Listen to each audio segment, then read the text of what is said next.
Look at the little red chili oil that comes from the bacon and the chorizo. So much flavor. Hello and welcome to Views on the Road. Today I'm going to show you how to make a popular requested recipe here on this channel, which is the Frijoles Charros. If you guys want to learn how to make this recipe, please continue watching. Also, make sure you check the description area for extra details and the full recipe. So if you're interested in learning how to make this, please keep watching. To your pot of boiling water, this is very hot. I just turn it down just a bit so that way you guys can hear me clearly and you get the good recipe. I make my beans pretty much the same as a starter. So I'm gonna add my beans, and all measurements and ingredients are gonna be in the description area. Please take a look at that. You guys, I just wanna clarify that my family's from the northern part of Mexico, and this is how my mom taught me how to make these. So what I'm gonna do now is I'm gonna put half of an onion, 2 garlics, and you know, being American, I am a Mexican American, we always change it up, right? Like, we have our Mexican recipes and then we make it comfortable for our home. So I'm gonna be using chicken bouillon, but if you guys want the salt option, I'll make sure to add that in the description for you guys so that you guys can make it on how you remember. And if you've never tried it, I like it with the bouillon. It just amplifies the flavor, and you guys already know I love it. So I'm gonna go ahead and bring this to a boil. I'll leave you guys the temperatures that are gonna change. If you have one of these pots, you can get it done within like an hour or so.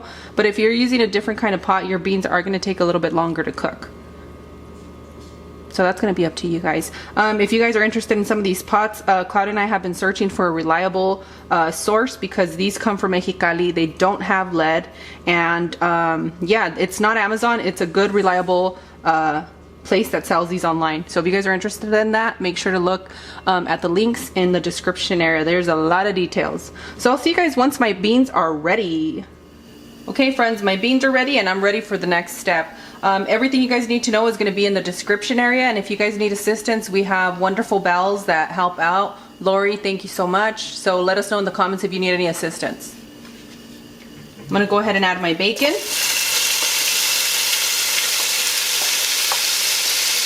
And my ugly looking chorizo. I had to say it, guys. You know I can be immature at times. It's ugly but delicious.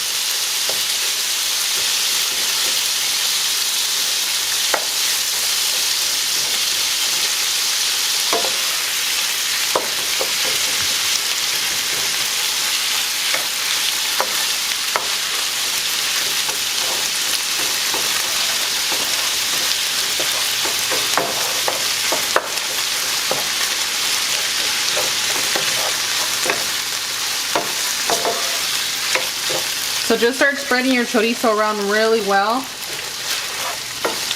And I like to coat my bacon with a lot of that seasoning, so I kind of like marry them together like that. For this particular recipe I do.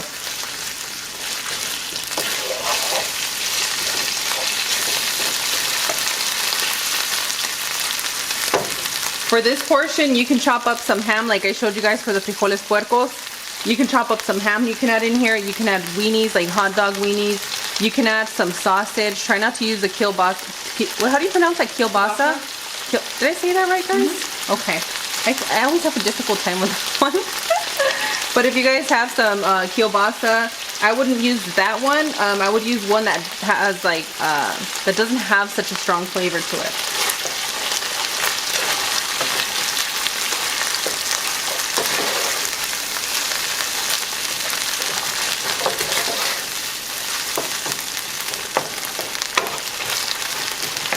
Okay, everything, the chorizo softened up well. So this is going to take me about 8 minutes or so to cook. It's going to get pretty loud in here and the chorizo is going to pop. And for the sake of this camera, I'll see you guys for our next step. Okay, it's been about 7-8 minutes and you'll see that it'll start getting dry, and then you're going to get all the juices like the oils to come out, and that's when you're going to be ready for our next step, okay? So make a little opening there. We're going to add our tomato. And if you guys don't have fresh tomatoes, don't get turned off. Use a tomato can. Use your whole tomato. Make it comfortable for your home, guys. And then next time when you have the fresh tomato, make it with the fresh tomato. Okay? So I'm gonna saute this for another 2-3 minutes, just until the tomato's really, really soft. And my burner is really hot, so you kind of want to check if you guys have an electric burner, or if your gas burner isn't as hot, then you might want to do it maybe about 5-6 minutes or so. And then at the 4 minutes, you might want to come in and start helping your tomatoes get softened and mashing them up a bit. Okay?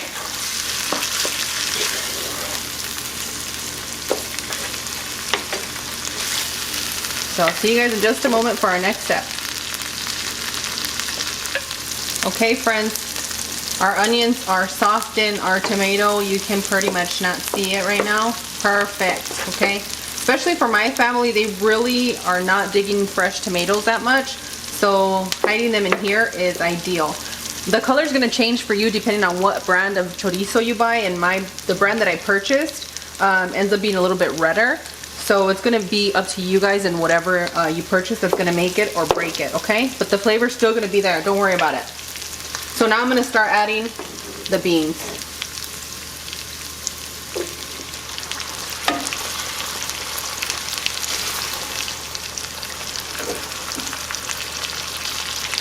You guys are going to say you want to keep the onions. I really don't want to throw the onions. I don't mind them. I think they taste really good and they're super soft. So if you don't like them, you can take them out. For me, I want to keep them.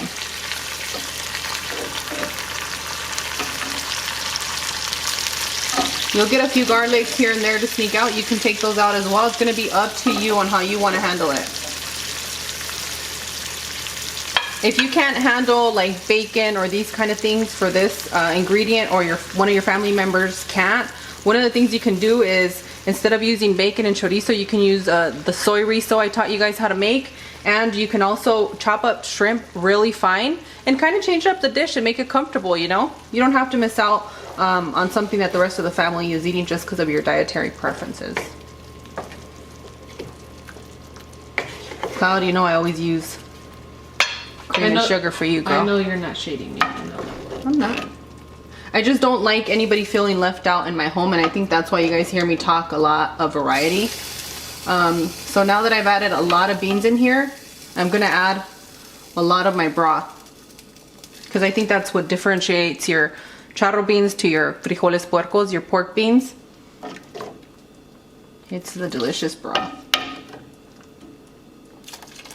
Remember, if you run out of water quick in your beans when you're boiling them, add some more water, but it has to be boiling hot water, okay?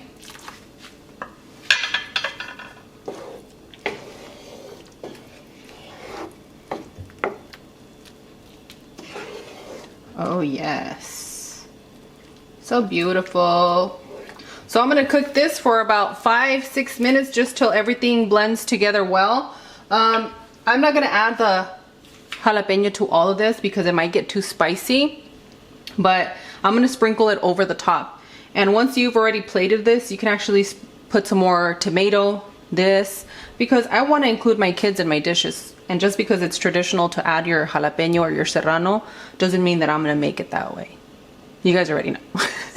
And that's exactly how you make your charro beans.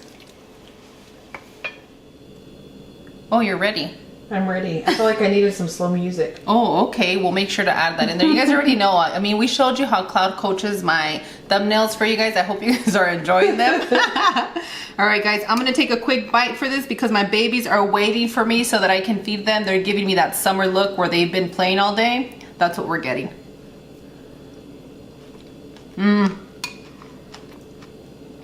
Okay, I can just, like, shove it down my gutlet. That's how good this is. Look at the little red chili oil that comes from the bacon and the chorizo. So much flavor. If you guys want to dip a tortilla in here, I'll put the recipes in the description area for you. You don't have to make 10 dozens. You can make 1 dozen and do a really good job.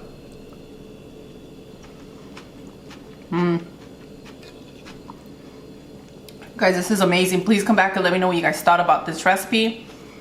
I'm gonna put the brand of the chorizo that I use in the description area if you guys are trying to figure out how it got like this. So if you guys like these recipes and you like the way I'm giving you the recipe, and you're new to the channel, make sure you click that subscribe button and then click that bell that pops up for notifications when I upload. I want to thank you guys so much for joining me and all the beautiful messages that you've been leaving. You said that I'm like a Martha Stewart. I about cried. Martha's my girl, you don't even know. So thank you so much for all your lovely compliments and kind words, and I'll see you guys tomorrow. Bye. Adios. And that's just me being proud of my mother's recipe, you know. Every region has a particular way of making these, and my mom being from Mexico and me being here from the United States, I've had to accommodate this recipe just like my mom did and made it comfortable for our home and whatever we have at hand.